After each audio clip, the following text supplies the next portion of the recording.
আসসালামু আলাইকুম শিক্ষার্থী বন্ধুরা, এই ক্লাসে আমরা বীমা চুক্তি সম্পর্কে জানবো, এর ধারণা নিব। বীমা চুক্তির বৈশিষ্ট্য এবং প্রকৃতি সম্পর্কে আমরা কিন্তু জানতে পারবো। আচ্ছা, চলো আমরা এবার শুরু করি। তো বীমা চুক্তি কি বা এর ধারণাটা আমাদের এবার নিতে হবে। মানুষের সকল ঝুঁকি বা বিপদের বিপক্ষে আর্থিক নিষ্কৃতি বা নিশ্চয়তা প্রদানের লক্ষ্যে যে চুক্তি করা হয় তাকে বীমা চুক্তি বলে। প্রথম এই পর্যন্ত বলা হয়েছে বীমা কাকে বলে। তো বলতে পারো বীমার জন্য যে চুক্তি করা হয় তাকেই বীমা চুক্তি বলা হয়। এটা একটু ভেঙে বললো, মানুষের ঝুঁকি বা বিপদের বিপক্ষে আর্থিক নিষ্কৃতি বা নিশ্চয়তা প্রদানের জন্য যে চুক্তি করা হয় তাকেই বীমা চুক্তি বলা হয়। শর্ট কথায়, বীমা করার জন্য যে চুক্তি করা হয় তাকে বীমা চুক্তি বলে।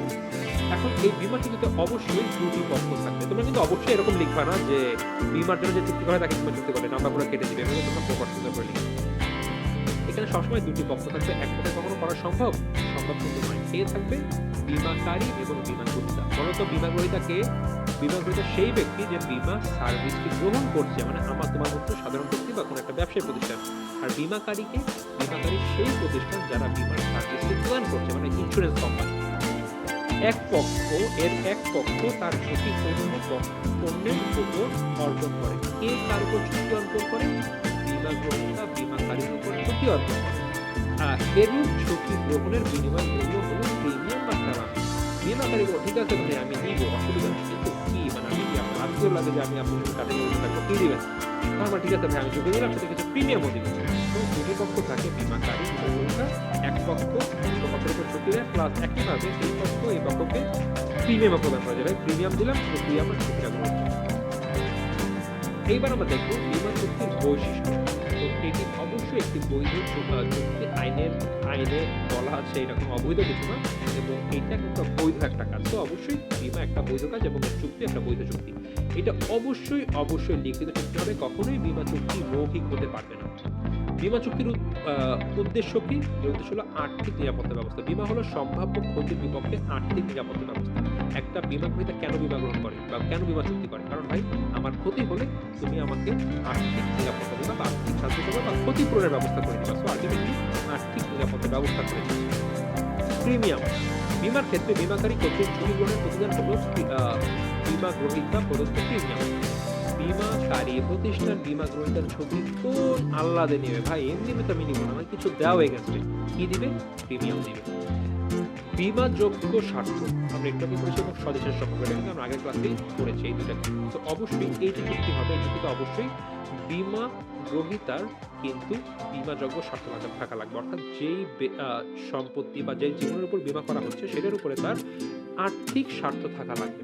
অর্থাৎ সেই বিষয়বস্তুর ক্ষতি হলে বীমা গ্রহীতা সরাসরি এফেক্টেড হবে বা ক্ষতিগ্রস্ত হবে। যদি ওই বিষয় ভালো থাকে তাহলে বীমা গ্রহীতার কোনো অসুবিধা হবে না। এখন বলতে পারো ভাই, আমার জীবন, আমি যদি আমার জীবনের উপরে আমার আছে বীমাযোগ্য স্বার্থ আছে, আমি জানি করতে পারবো, কিন্তু এখানে আমার আর্থিক স্বার্থ কি? অবশ্যই তোমার আর্থিক স্বার্থ না থাকলে তোমার পরিবারের স্বার্থ আছে, কারণ তোমার পরিবার তোমার রেসপন্সিবিলিটি। তুমি একটা মারা যাও, তোমার পরিবার দায়িত্ব তোমার কাছে ছিল, তাদের এখন কি হবে? তুমি মারা গেলেও বীমার জন্য কিন্তু তোমার পরিবার অর্থ পেয়ে থাকে। কিন্তু আলটিমেটলি এখানে তোমার বীমাযোগ্য একটা স্বার্থ আছে বা আর্থিক স্বার্থ আছে। তোমার যদি কিছু হয়েও যায়, বীমা তোমার মৃত্যুতে তোমারই ক্ষতি, কারণ কি তোমার পরিবারই সাফার করছে। তো ওই সেন্সে কিন্তু অবশ্যই তোমার জীবনের উপর তোমার আর্থিক স্বার্থ আছে, এবং তোমার মৃত্যু হলেও কিন্তু এইটা কিন্তু বীমাযোগ্য স্বার্থ মধ্যে পড়ে যাবে।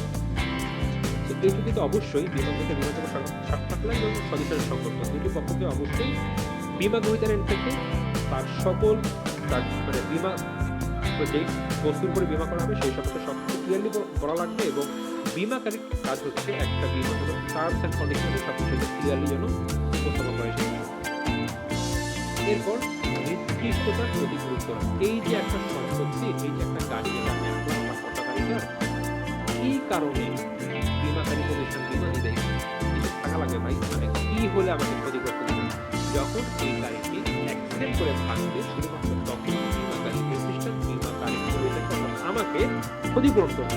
গাড়িতে আগুন লাগুক বা গাড়ি পুরনো হয়ে নষ্ট হয়ে যাক, সেটা কিন্তু বীমাকারীর দায়িত্ব না। এজন্যই এখানে বলা হয়েছে এই চুক্তির নির্দিষ্টতার ক্ষতিগ্রস্ত, কোন ইস্যু হলে বা কোন কারণে ক্ষতি হলে বীমা গ্রহীতা বীমাকারীর কাছে ক্ষতিপূরণ পাবে সেটা নির্দিষ্ট করে বলা থাকে। ঝুঁকি বন্টনের উদ্দেশ্য, এটি অবশ্যই ঝুঁকি বন্টনের উদ্দেশ্যে করা হয়ে থাকে। আচ্ছা, ঝুঁকি বন্টন কিভাবে বলি, এক্সাম্পল দেখলাম। তো 10 জন বীমা গ্রহীতা সবাই কত টাকা করে বীমা করলো? মনে করো 100 টাকা করে বীমা করলো। কত হলো মোট? 1000 টাকা।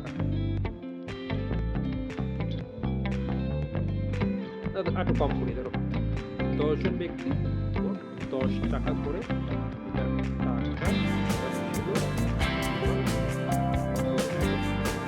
করে প্রিমিয়াম দিল।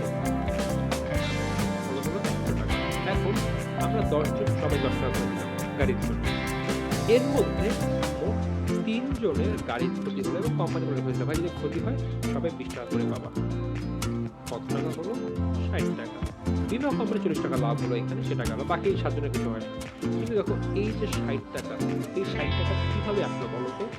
60 টাকা কিন্তু এই 10 জনের টাকা থেকে আসলো। 10 জন যে প্রিমিয়াম দিয়েছে সেই প্রিমিয়ামের টাকা থেকে এসেছে। তো আলটিমেটলি এই 60 টাকা 10 জনের মধ্যে ভাগ হয়ে গেলে সবাই 6 টাকা করে বহন করবে। তো ক্ষতি হলে ভাই আমার ক্ষতি হয়, আমার সাথে সাথে যারা প্রিমিয়াম দিয়েছে সবাই ক্ষতি পুরো মানে ভাগ করে নেবে, আর যদি আমার ক্ষতি না হয় কোনো অসুবিধা নেই।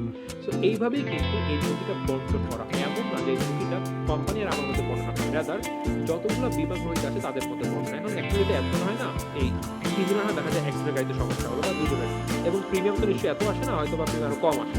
সব মিলে দেখা যায় এই পরিমাণটা খুব কম হয়ে যায়। যদি আমার ক্ষতি হয় আমি অন্যদের কাছ থেকে সাহায্য পাবো, যদি আমার ক্ষতি না হয় তাহলে আমি অন্যদেরকে সাহায্য পাবো। সেটা এখন আমার পরবর্তী ব্যাপার যে ভাই আমার ক্ষতি হবে কি হবে না, কিন্তু হলে আমি একটা সাহায্য পাবো।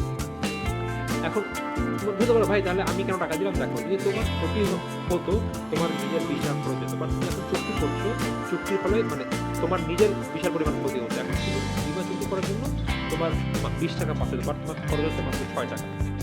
তো এটা কিন্তু এক প্রকার মানে আমি 10 টাকা দিয়ে আমি পাচ্ছি হচ্ছিল 20 টাকা পেয়ে যাচ্ছি। মানে আমি প্রিমিয়াম দিলাম 10 টাকা, আমার ক্ষতি হলে আমাকে ক্ষতি করে দেবে 20 টাকা। তো অবশ্যই লাভ। যদি ক্ষতি না হয় ইন দ্যাট কেস আমার কি করার, কিছু করার নেই, কারণ ক্ষতি হলে বড় একটা ক্ষতি করতে হবে। এখন এই এমন অনেক বেশি হয়, এটা অসুবিধা নেই, দেখতে পেরেছে। তো এইভাবে একটা ঝুঁকিটা বন্টনের উদ্দেশ্যেই কিন্তু বীমা চুক্তি করা হয় এবং মানব কল্যাণ সংশ্লিষ্ট করে মানুষের সম্পত্তি হোক জীবন ক্ষতি হলে সেই কোম্পানি আর্থিক সাহায্য করবে বা ক্ষতি করবে। এটা কিন্তু অবশ্যই মানব কল্যাণের জন্যই কিন্তু এই চুক্তিটি হয়ে থাকে। অবশ্যই বীমা গ্রহীতা রেট থেকে বীমাকারী রেট থেকে এখানে মুনাফার উদ্দেশ্য থাকে, কিন্তু আলটিমেটলি কিন্তু ওভারঅল মানুষের কিন্তু কল্যাণই থাকে। তো বন্ধুরা এগুলো ছিল একটা বীমা চুক্তি কিছু বন্ধু। এবার আমরা এর প্রকৃতি দেখবো। ঝুঁকি বন্টনের যৌথ ব্যবস্থা। আমি একটু আগে বললাম কিভাবে সকলের মধ্যে বন্টন হয়ে যায়। আর্থিক প্রতিরক্ষা ব্যবস্থা, বীমা করাই আর্থিক প্রতিরক্ষা ব্যবস্থার জন্য, এবং ঝুঁকির বিপক্ষে প্রিমিয়াম। অবশ্যই কিন্তু এই যে বীমাকারী প্রতিষ্ঠান বীমা গ্রহীতা ব্যক্তি বা প্রতিষ্ঠানের ঝুঁকি নিচ্ছে ফলে তারা এর এগেইনস্টে তারা প্রিমিয়াম পেয়ে থাকে। নিশ্চয়তা, যদি জীবন বীমা হয় তাহলে সেটি হবে নিশ্চয়তা চুক্তি, যদি সম্পত্তি তাহলে হবে ক্ষতিপূরণ চুক্তি, কারণ সম্পত্তির কোনো ক্ষতি হলে অর্থ দিয়ে সেটি ক্ষতিপূরণ করে ফেলা যায়। আমার একটা গাড়ির একটা সামনে গোছা লেগে সামনের পার্টটা নষ্ট হয়ে গেছে, আমি টাকা দিয়ে ঠিক করে ফেলতে পারবো। জীবনের একটা ব্যক্তি মৃত্যু হয়ে গিয়েছে, টাকা দিয়ে ঠিক করা সম্ভব না, কিন্তু তার পরিবার কিন্তু একটা আর্থিক সাহায্যের নিশ্চয়তা করে। এর জন্য জীবন বীমা হচ্ছে নিশ্চয়তা বীমা এবং সম্পত্তি বীমা হচ্ছিল ক্ষতিপূরণের।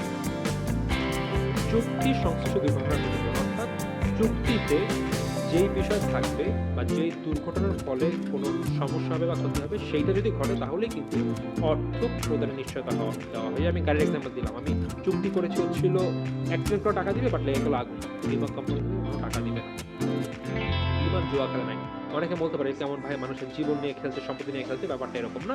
এটা একটা প্রতিরক্ষা অবস্থা। অনেকের ধারণা এটা, যারা অ্যাকচুয়ালি এই সম্পর্কে জানে না বীমা জিনিসটাকে, অনেকে মনে হয় একটা জুয়া খেলার মতো। ভাই আমি টাকা দিচ্ছি দিয়ে আমি জীবন বেঁচে যায় বা ক্ষতি না হয় টাকা পাবো, অথবা এটা সম্পত্তি যদি ক্ষতি হয় টাকা পাবো না টাকা পাবো না, একটা জুয়া খেলার মতো। বাট বিষয়টা অবশ্যই এরকম না। এটা একটা সিস্টেমেটিক জিনিস, যেখানে কোনো ক্ষতি হলে জীবনের হোক আর সম্পত্তি হোক সেখানে আর্থিক প্রতিরক্ষা ব্যবস্থা থাকে। তো বন্ধুরা এই ক্লাসে এ পর্যন্ত বুঝতে পেরেছি। দেখা হবে পরবর্তী।